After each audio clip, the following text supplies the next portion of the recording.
Assalamu alaikum. Hey everybody, hope you're all well. So today's video is going to be more on the informative side rather than just fashion and beauty, and I had a lot of questions over the years about how I do everything, and I feel like I'm now in the perfect position to talk about this and talk about how I do everything and what I use. So I'm gonna start off with all the equipment that I use, stuff like that, and then we can get into the Q&A because I did ask you guys a few questions on my Instagram. So the camera that I currently use for filming and taking photos, for blogging and for Instagram is I use my Canon 600D, and with that I have two lenses, and I have the 50mm, which is what I'm filming with right now, and the 50mm is amazing, and I believe it's like £70, which is probably one of the cheapest lenses, probably the cheapest and the only cheapest lens you can find. Also, it's probably the best lens. I've used loads of lenses over the years, I've tried different cameras, and I feel like this one is definitely my favorite lens. And with the camera I also have a standard lens, which is like, I believe it's the 18 to 55 mils, but I'm not too sure. I think it's that one, but yes. So I use that one more for vlogging. Also, a lot of my outfit of the day photos I use that, but at the moment I have been using my 50mm a lot.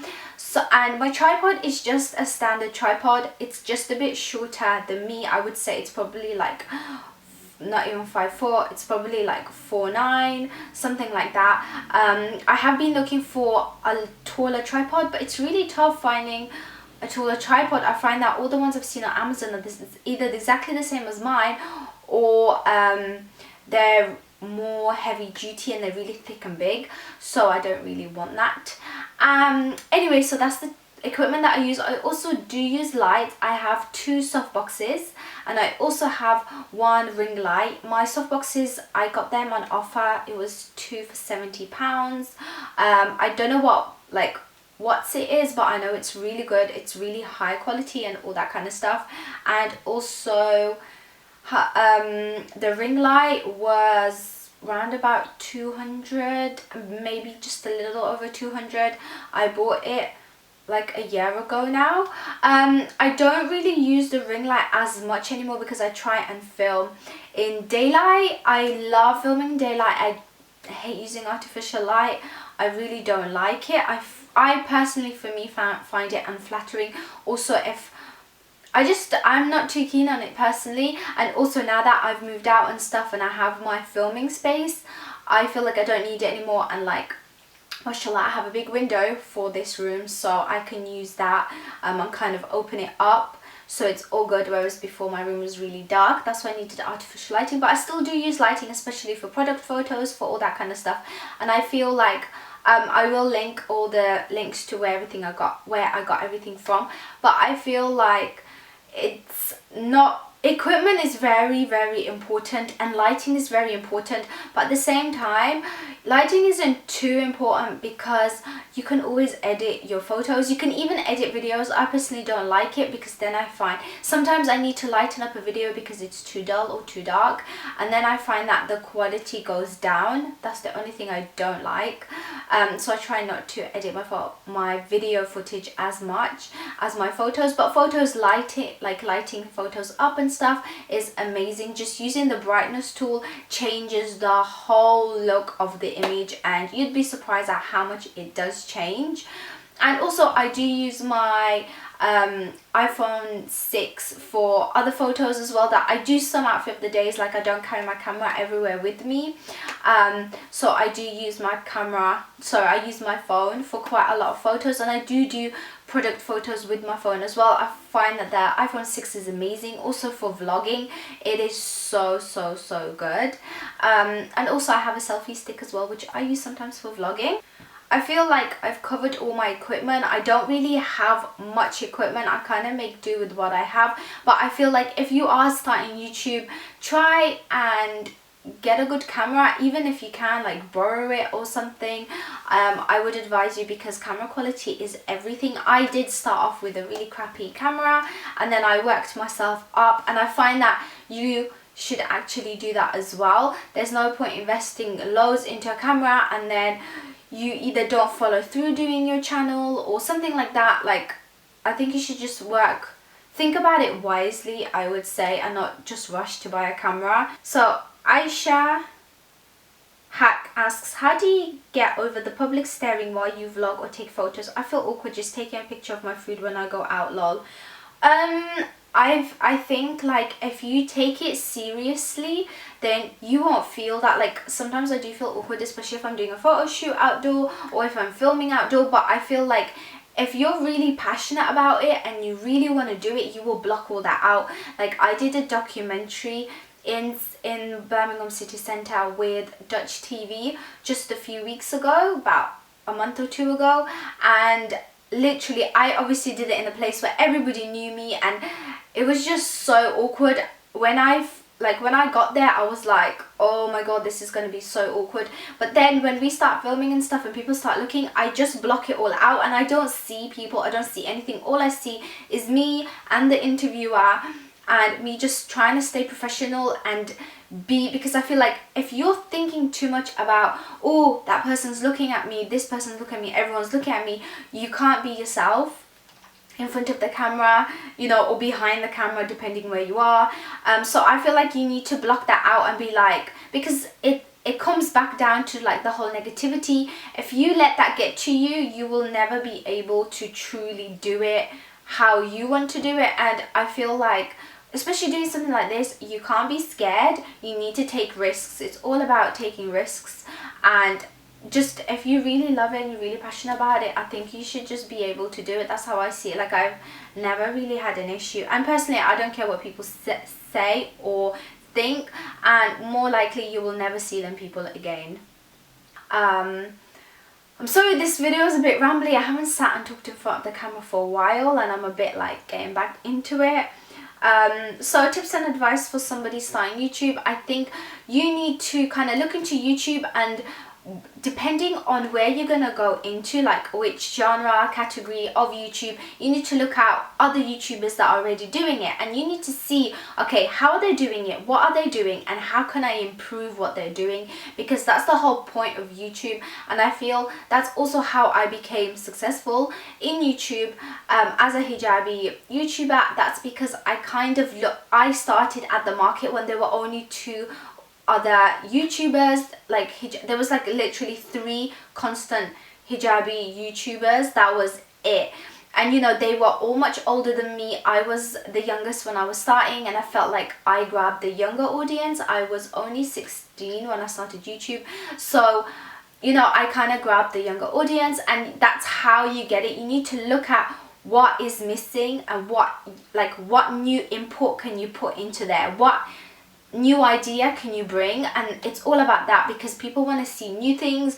They don't want to see the same thing over and over and over again. Like, it's nice. I think it's amazing that there's so many hijabi YouTubers now. It's really good, because we do need that community. It's better than just having 3 hijabi YouTubers, because then it's nice, because you know, we all do events together, we meet up, like people get to see us and actually talk to us, and I feel like we all are different in our own way, and we're all different ages, which obviously means we're gonna grab different audiences as well. So that's what you need to think about if you are starting YouTube. Don't do the same thing that there's already somebody else doing it. How did you balance uni and filming?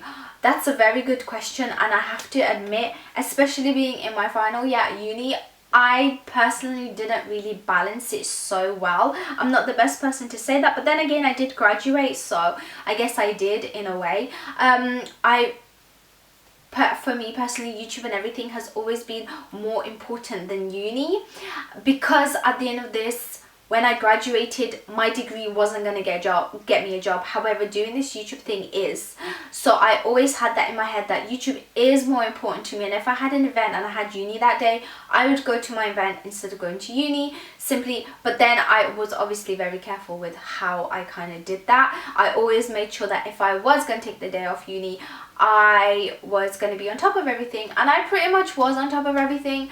My last module at uni didn't go too well, but that kind of wasn't my fault. My fabric didn't get printed on time. Anyway, that's a different kind of story. But I think with balancing is, if you love both, You need to have a passion for both, and you need to take time out. For example, like I'll be at uni the whole day doing my uni work, and when I get home I would probably spend the first 4 hours doing my YouTube, but then I will make sure I get my uni work done as well. And then also I'll have, like, what I'll do is I'll spend the whole weekday, all my weekdays from Monday to Friday doing uni work, but then the weekend I'll be like, right, this is just for my YouTube.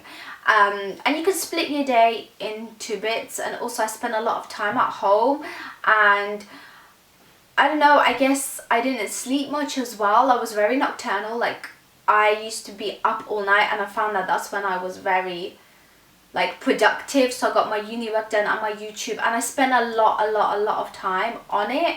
I spent way more time on YouTube, but I feel like if you're really passionate about it, you'll find time. Like, you will find time and you can do it. And a lot of people that do say they don't have time, I feel like they're not finding the time.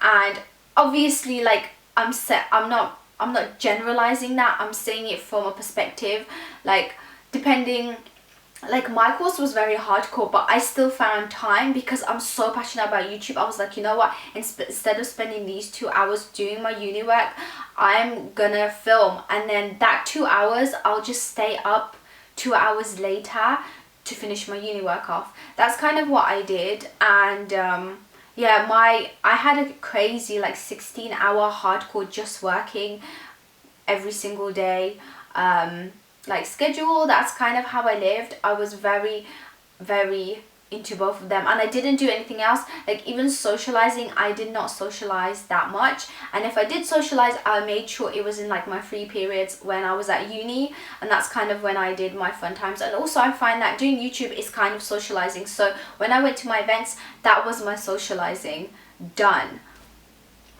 Sorry, I'm, like, babbling on for so long. This video is going to be really long. The best thing about filming, I think with me the best thing about filming is I don't know, like, I feel like I can show my style and creativity to everybody, and I can inspire people too. And also, I mean, I started off really generally doing it because people like, how do you do your scarf? So I just wanted to show people how I did my scarf.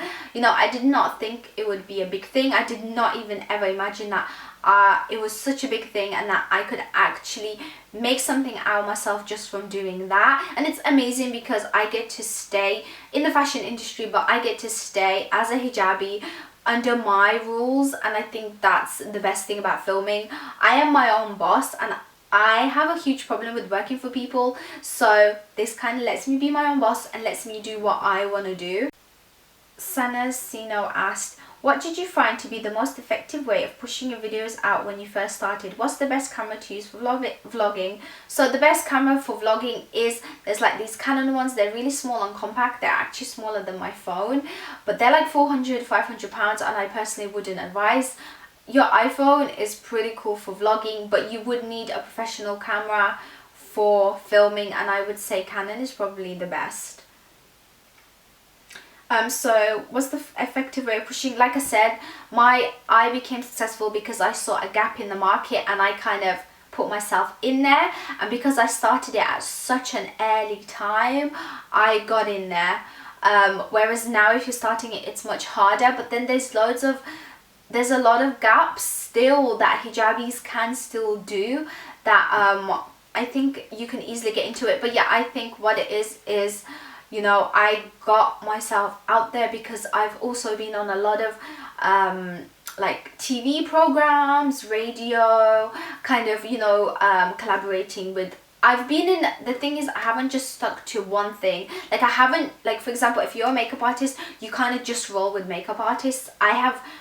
It's not like that. If you want to get yourself out there, you have to get yourself involved in events, and when you're at an event, I think you should contact the people there. I've never done this before. People contact me now because obviously of what I do, but you should just contact the organizer and be like, listen, I'm this, well, don't be like listen, but say in a nice way, be like, look, I'm this blogger, YouTuber, whatever, this is what I do, you know, I'm coming to your event, or I would love to come to your event, you know. And then kind of when you're at the event, network, get to know with people, and don't stick in your own circle of expertise and kind of your own like what you're good at, like, oh, what's that word, like your own people, if that makes sense. Like I said, if you're a makeup artist, don't stay with just the makeup artists. Just like if you're a YouTuber, you wouldn't just hang around with YouTubers, you'd hang around with everybody, you know, photographers, editors, you know, videographers, makeup artists, everything, stylists. So I think that's another way of doing that. What have you personally found to be the negatives of being a YouTuber, the issues we don't see as an audience? Thanks.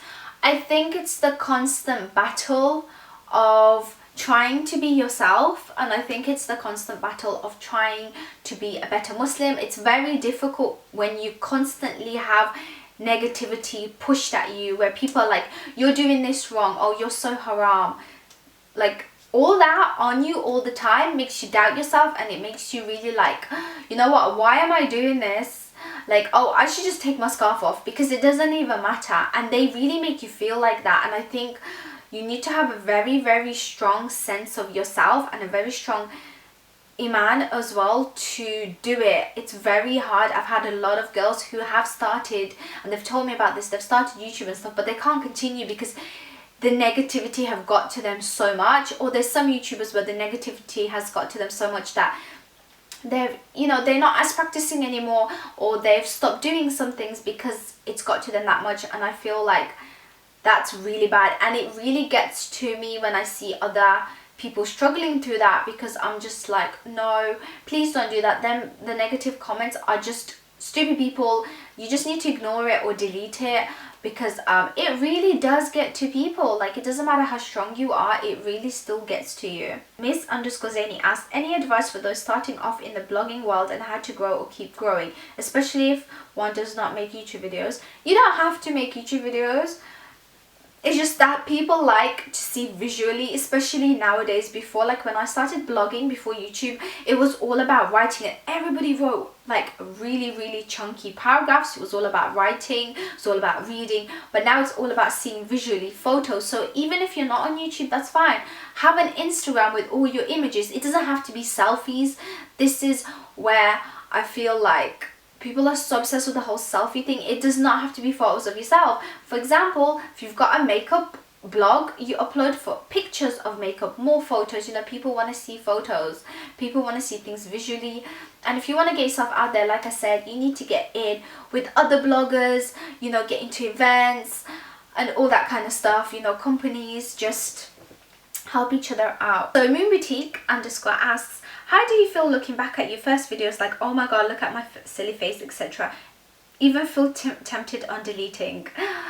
Yes, I always, especially looking back at videos, or when one of my friends or my husband's watching my old videos, I'm just like, you know what, I should have deleted that. But then I feel like with me, I don't want to delete it, because it shows not just everyone else, but it shows me as well how far I've come and how much I've changed. And also that, you know, the change is good, and also that it's like a life diary as well. It's literally my life diary on the internet that I can probably never lose. So I like that, and I feel like if I do delete my first videos, then I won't have a record of when I first started for myself, because I feel like it's important. You know, I started over 5 years ago, and for me it's like, whoa, I've come this far, and it's what keeps me going as well. And yeah, I do look at my old videos and I was like, oh, you know, that lipstick, or oh my god, my scarf is so big, and all kinds of things. But yeah, I think it's all just about growing up. Like, everybody looks back at their old photos and they're like, cringe. And also somebody asked if I use a microphone. No, I don't. I just use my camera. Like, this camera is really good for a microphone. I have been looking and investing in one, but I haven't come across any recommendations that there is an amazing one, so I haven't. But I'm gonna wrap this video up with that. The questions were a little bit over the place. I was just reading through all my questions, and I'm like, I was more asking, I think people getting really personal with the questions more than actually technical. I kind of was expecting more technical questions, but yeah, anyway, I will answer the rest of the questions on my other channel. So if you head over to Nabiilabee Vlogs, I will answer the rest of the questions for you guys that also have to do with filming, but that are more personal rather than technical. And I'll see you in my next video. Bye.